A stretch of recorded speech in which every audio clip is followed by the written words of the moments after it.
അസ്സലാമലൈക്കും, welcome back. നല്ലൊരു സ്നാക്കിൻ്റെ video ആയിട്ടാണ് ഞാൻ വന്നിട്ടുള്ളത്. ഒറ്റൊരു പഴവും 2 കോഴിമുട്ട ഉണ്ടെങ്കിൽ വളരെ എളുപ്പത്തിൽ വെറൈറ്റി ആയിട്ടുള്ള ഒരു സ്നാക്കാണ് ഇവിടെ കാണാൻ പറ്റുന്നത്. കേക്കായിട്ടും കഴിക്കാം, അതേപോലെ തന്നെ ഈവനിങ് ടൈമിൽ ചായയുടെ കൂടെയൊക്കെ കഴിക്കാൻ പറ്റുന്ന നല്ലൊരു അടിപൊളി റെസിപ്പിയാണ്. അപ്പോൾ എന്താണെന്ന് കണ്ടു നോക്കാം. അതിനായിട്ട് ഒരു ബൗൾ എടുക്കുക. ബൗളിൽ ഒട്ടും തന്നെ വെള്ളം ഉണ്ടാകാൻ പാടില്ല. അതിലോട്ട് 2 കോഴിമുട്ടയാണ് ഒഴിച്ച് കൊടുക്കുന്നത്. റൂം ടെമ്പറേച്ചറിൽ കോഴിമുട്ട എടുത്താൽ അത്രയും നല്ലതാണ്.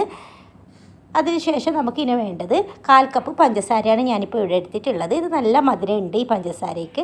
1/4 കപ്പ് തന്നെ എടുത്താൽ മതി, കൂടുതൽ എടുക്കേണ്ട ആവശ്യമില്ല. ഒരു വിസ്ക് വെച്ചിട്ട് നല്ലവണ്ണം മിക്സാക്കി കൊടുത്താൽ മതി.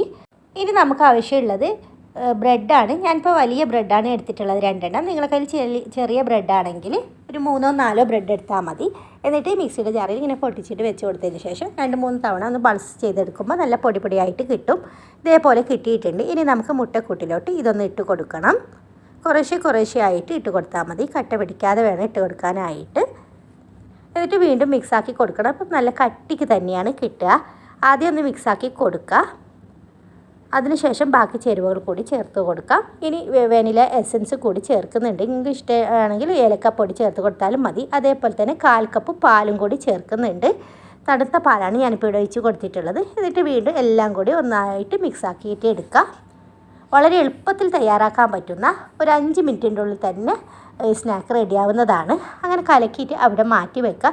എന്നിട്ട് ഒരു സോസ് പാൻ എടുക്കുക. അത് നല്ലവണ്ണം ചൂടായതിനു ശേഷം അതിലോട്ട് 1 ടീസ്പൂണ് പഞ്ചസാര ചേർത്ത് കൊടുക്കുക. കാരമൽ ചെയ്യാൻ വേണ്ടിയിട്ടാണ് ഇങ്ങനെ ചെയ്യുന്നുള്ളത്. അപ്പോഴത്തേക്കും ഇത് അവിടെ ചെറിയ തീയിലിരിക്കട്ടെ. നമുക്കൊരു പഴമാണ് ആവശ്യമുള്ളത്. നേന്ത്രപ്പഴം എടുക്കുക. നല്ല പഴുത്ത പഴമാണ് ഞാനിപ്പോൾ എടുത്തിട്ടുള്ളത്. എന്നിട്ട് ഇതേപോലെ നീളത്തിൽ ഒന്ന് മുറിച്ച് കൊടുക്കുക. 3 കഷ്ണങ്ങളെ ഞാനിപ്പോൾ ആക്കുന്നുള്ളൂ. ഇതേപോലെ നീളത്തിൽ 3 കഷ്ണങ്ങളാക്കുക. എന്നിട്ട് നടുക്കുന്ന് വീണ്ടും കട്ടാക്കി കൊടുത്താൽ മതി. നമ്മുടെ സോസ് പാനിന് അനുസരിച്ചിട്ട് വേണം കട്ടാക്കി കൊടുക്കാനായിട്ട്. നിങ്ങൾ വലിയ സോസ് പാനാണെങ്കിൽ കട്ടാക്കേണ്ട ആവശ്യമില്ല നടുക്കുന്ന്.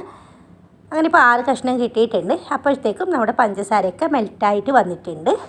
എന്നിട്ട് ഈ ബനാന എല്ലാം ഇതേപോലെ ഒന്ന് വെച്ച് കൊടുക്കുക.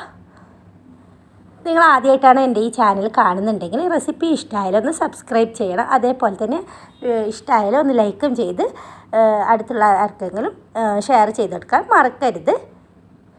അങ്ങനെ എല്ലാം നിരപ്പാക്കി ഇങ്ങനെ പഴമൊക്കെ വെച്ച് കൊടുക്കുക. ഈ സമയം നല്ലവണ്ണം തീ ചെറുതാക്കി കൊടുക്കാൻ ശ്രദ്ധിക്കുക. അല്ലെങ്കിൽ അടിവശം കരിഞ്ഞിട്ട് നമുക്കൊരു കയ്പ്പ് രസം വന്നോളും. കാരണം പഞ്ചസാരയല്ല അടിയിലിട്ട് കൊടുത്തിട്ടുള്ളത്. എന്നിട്ട് നേരത്തെ കലക്കി വെച്ചിട്ടുള്ള കൂട്ട് ഒന്നും കൂടി മിക്സ് ചെയ്തതിന് ശേഷം ഇതിന് മുകളിലോട്ട് ഒഴിച്ച് കൊടുത്തിട്ട് ഇങ്ങനെ ഒന്ന് ടാപ്പ് ചെയ്ത് കൊടുത്താൽ മാത്രം മതി. എന്നിട്ട് നമുക്ക് മൂടി വെച്ച് കൊടുക്കുക. ഇങ്ങനെ ഒരു ഹോൾ ഉണ്ടെങ്കിൽ അതിൽ ടിഷ്യൂ പേപ്പർ തിരുകി കൊടുത്താൽ മതി. എന്നിട്ട് 3-4 മിനിറ്റ് നമുക്കിങ്ങനെ വേവിച്ചെടുക്കാം. എന്നിട്ട് നമുക്ക് കുത്തി നോക്കിയതിന് ശേഷം ഒരു പാൻ എടുത്തിട്ട് അതിലോട്ട് കുറച്ച് നെയ്യാക്കി കൊടുത്തിട്ടുണ്ട്. അത് നമുക്ക് തിരിച്ചിട്ട് കൊടുക്കുക. ആ വശവും കൂടി ഒന്ന് പൊരിഞ്ഞ് കിട്ടാൻ വേണ്ടിയിട്ടാണ്. എന്നിട്ട് 1 മിനിറ്റ് മാത്രം അങ്ങനെ വെച്ച് കൊടുത്താൽ മാത്രം മതി. അപ്പോഴത്തേക്കും നല്ലൊരു റെസിപ്പി തയ്യാറായിട്ടുണ്ട്. അപ്പോൾ എല്ലാവരും ഇത് തീർച്ചയായും ട്രൈ ചെയ്ത് നോക്കണം. വെറുതെ പഴുത്ത് കളയാതെ നേന്ത്രപ്പഴം ഉണ്ടെങ്കിൽ ഇങ്ങനെയൊക്കെ ഉണ്ടാക്കി കൊടുത്താൽ നമുക്ക് കുട്ടികൾക്കൊക്കെ സന്തോഷമാവും. നല്ലൊരു വെറൈറ്റി സ്നാക്കും കൂടിയാണല്ലോ. അപ്പോൾ എല്ലാവരും ട്രൈ ചെയ്ത് നോക്കണം. അപ്പോൾ ഇനി ഞാൻ കട്ട് ചെയ്തിട്ട് കാണിച്ചു തരാം. നല്ല ചൂടുണ്ട്. ഒന്ന് ചൂടാറിയതിന് ശേഷം നിങ്ങൾ കട്ട് ചെയ്തെടുത്താൽ മതി. മധുരമൊക്കെ നല്ല കറക്റ്റാണ്. അപ്പോൾ ഇത്രയും നേരം എന്നെ സഹിച്ചതിന് നന്ദി.